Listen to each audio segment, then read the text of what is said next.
રોજ બનતી એ મનગમતી વાનગીની આવે સુગંધ મને તેજ. રસ્તા પર જાતા એ હોટલની બારી ટહુકો કરે છે મને સહેજ.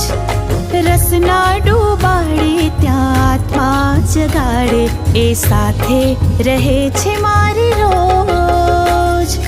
ગુરુદેવની વાણીની એવી અસર કે મારું મનડું જરી ના ડગે એમ છે.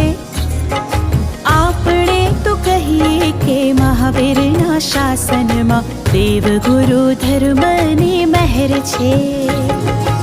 ઓચિંતું કોઈ મને સામે મળે ને પછી ભાવથી પૂછે કે શાતા છે. આપણે તો કહીએ કે મહાવીરના શાસન